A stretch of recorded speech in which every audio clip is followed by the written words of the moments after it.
ये एक बहु इमारत स्थल है जिसमें एक भूमिगत बंकर भी है जहां हजान नसरल्लाह अपने शीर्ष कमांडरों के साथ मिले थे। हम 3 संभावित परिदृश्यों पर विचार कर सकते हैं कि उनकी समाप्ति तक कैसे पहुंचा। पहला परिदृश्य एक गुप्तचर एजेंसी द्वारा दिए गए सटीक स्थान के जरिए बंकर बस्टर बम गिराने के संकेत पर आधारित है। दूसरा परिदृश्य इजरायली मोसाद एजेंटों द्वारा लेजर निर्देशित लक्ष्यीकरण के उपयोग का सुझाव देता है। तीसरे परिदृश्य में 5 वर्षों की संचार हैकिंग का उपयोग करके सटीक तिथि का पता लगाया गया, जिससे उन्हें इन 2 इमारतों पर 80 अलग अलग प्रकार के हथियार तैनात करने का मौका मिला। हम इस bunker buster bomb, GPU-39 glide हथियार और मार्क 42 के पीछे की इंजीनियरिंग को भी वीडियो में देखेंगे। ये दाहिया है जो बेरूत के पास का एक पड़ोस है जो इजरायली हवाई हमलों के दौरान एक प्रमुख बिंदु के रूप में जाना जाता है। यहाँ की एक प्रमुख जगह हिजबुल्लाह का मुख्यालय है। देखने में यह 6 मंजिला आवासीय इमारत लगती है जिसमें सौर पैनल वाली छत है। हालांकि इस संरचना में जो दिखाई नहीं देता वो और भी बहुत कुछ है। इस इमारत को विशेष रूप से उल्लेखनीय बनाता है इसका भूमिगत बेसमेंट, जिसके बारे में कहा जाता है कि इसमें सुरंगों का एक नेटवर्क है। इन सुरंगों का उपयोग आपातकालीन निकासी मार्ग के रूप में होने की संभावना है, जो इस स्थल की रणनीतिक महत्व को बढ़ाता है। चलो परिदृश्य 1 को देखते हैं। हसाद नसरल्लाह एक उच्च मूल्यवान संपत्ति पिछले 4 वर्षों से छुपे हुए थे। IVF उस तिथि, घटना और स्थान का पता लगाने में सक्षम था जहां उनके होने की उम्मीद थी, एक 6 तली बहु इमारत परिसर। हालांकि ऐसी खबरें थीं कि एक गुप्त एजेंट संभवतः ईरानी ने इजरायली अधिकारियों को नसरल्लाह की कार में आगमन की सूचना दी। कहा जाता है कि वह दक्षिणी बेरूत के हिजबुल्लाह के भूमिगत मुख्यालय में कई नेताओं के साथ एक बैठक के लिए पहुंचे। ये सूचना शनिवार सितंबर 27 की दोपहर को इजरायली अधिकारियों को मिली थी। एक लड़ाकू विमान से इमारत का लक्ष्य साधने के लिए उसकी लेजर लक्ष्य पॉड का उपयोग करने की उम्मीद थी, जो विशेष भवनों पर ध्यान केंद्रित कर सके।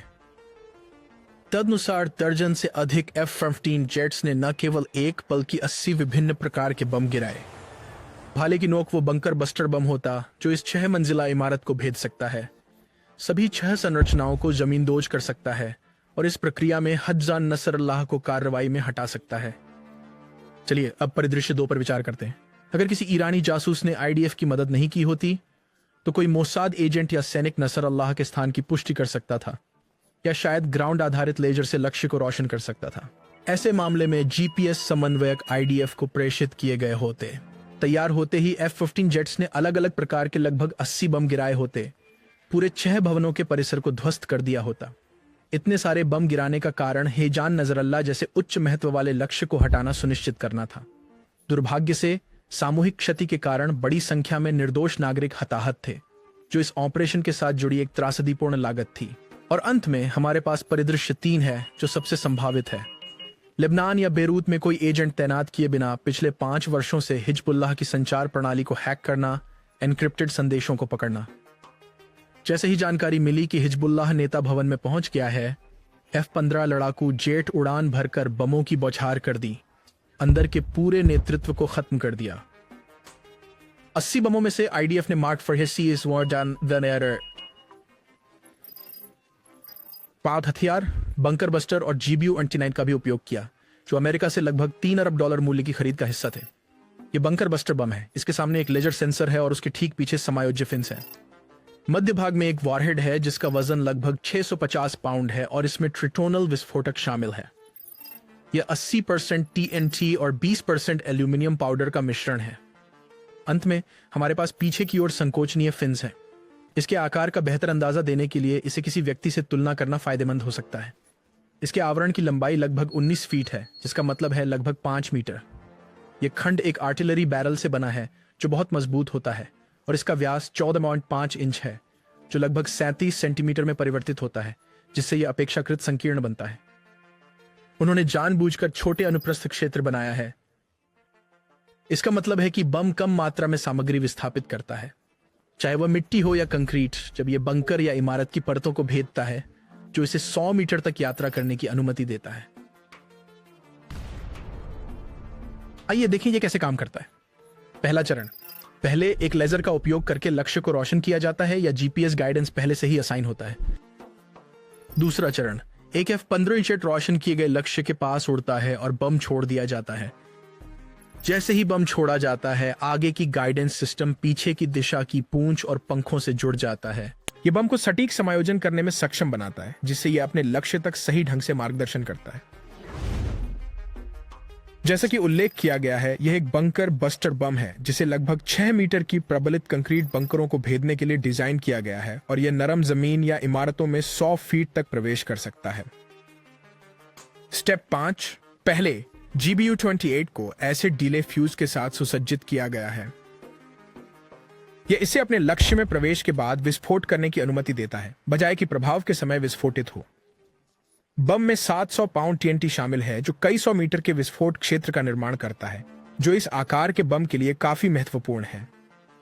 एक इंजीनियरिंग चैनल के रूप में हम यह भी देखेंगे कि इन मार्क 80 और 22 श्रृंखला के हथियारों को कैसे गाइडेड बम में बदल सकते हैं। जब छोड़ा जाता है तो यह एक सामान्य डंब बम की तरह गिरता है। जैसा कि कहा गया है, बम को एक नोज फ्यूज, एक टेल फ्यूज या दोनों एक साथ लगाया जा सकता है। जमीन पर लगते ही फ्रंट फ्यूज सक्रिय हो जाता है, आगे से पीछे तक फ्यूज चैनल में आग लगाता है, जिससे बड़ा विस्फोट होता है। वैकल्पिक विकल्प है टेल फ्यूज FMU N29 का उपयोग करना।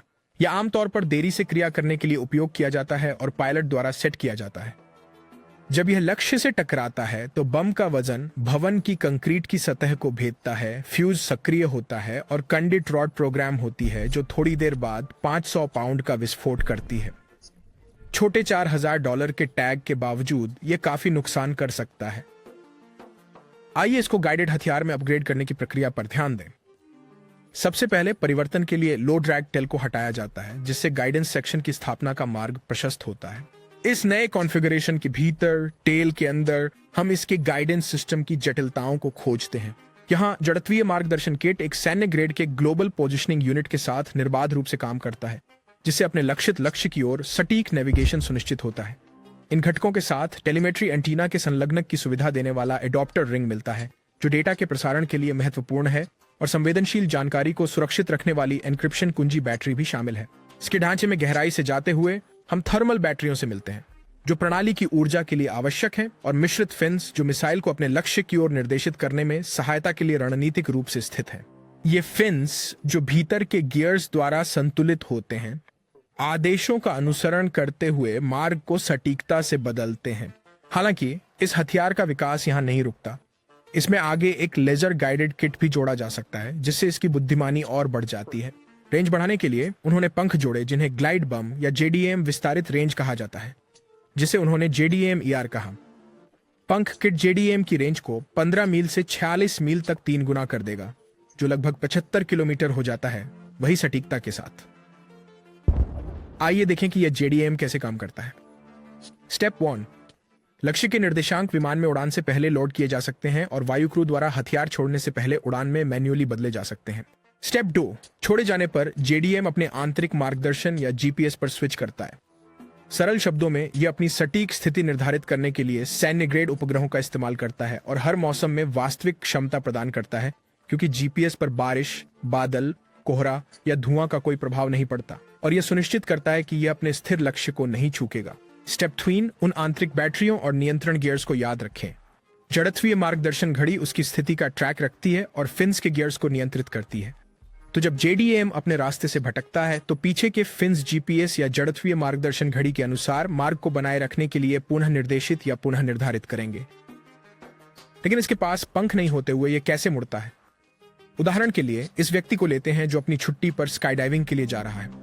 स्काईडाइवर्स हवा में अपने हाथों, पैरों और शरीर की सतह का प्रयोग करके अपने शरीर की दिशा और स्थिति को बदलते हैं, जैसा कि एनिमेशन में दर्शाया गया है। मेरा कहना है कि अगर एक इंसान शरीर की सतह का उपयोग करके घूम सकता है, तो कल्पना करें एक एरोडायनामिक हथियार जो लगभग 500 पाउंड का वजन होता है और गुरुत्वाकर्षण के तहत गिरता है। हवा के दबाव को देखते हुए पूंछ पर एक हल्का सा मोड़ भी इसे अपने लक्षित लक्ष्य की ओर मार्गदर्शित करने में सहायता करेगा। जैसा कि कहा गया, इजराइल ने भी लगभग 5000 यूनिट्स की खरीद की GBU एंटीमेस ग्लाइड हथियारों की, जिसकी कीमत $3 बिलियन अमेरिकी डॉलर थी और जिसमें एक उन्नत मार्गदर्शन प्रणाली थी। आइए GBU ट्राइसेंस के हिस्सों का गहराई से निरीक्षण करें। यह स्टील पेनिट्रेटिंग केसिंग यानी केबल कवर है। इसके अंदर 113 किलोग्राम या 250 पाउंड का बिना गाइड वाला बम है। उन्होंने मूल रूप से वायुसेना द्वारा इस्तेमाल किए गए इस बम को पुनः उद्देशित करके इसे इस स्केलिंग में फिट किया। यह आर्मिंग जनरेटर या यूनिट कवर है। पीछे जाते हुए यह है पंख असेंबली यूनिट। इसके अंदर है फ्यूज कूप, जिसका निर्माण असंवेदनशील आयुध विशेषताओं के साथ किया गया है। पीछे की ओर है अत्यधिक engineered anti jamming GPS guidance kit. साथ ही याद दिला दें कि इस मिसाइल में जीपीएस और लेजर दोनों गाइडेंस का उपयोग होता है। नीचे की तरफ गाइडेंस यूनिट हाउसिंग है। इस बम में एक छोटा मिशन कंप्यूटर भी होता है, जैसा कि यहां दिखाया गया है। इसके करीब है थर्मल बैटरी यूनिट। अंत में हमारे पास टेल यूनिट है, जो मिसाइल के स्थिरीकरण में मदद करता है।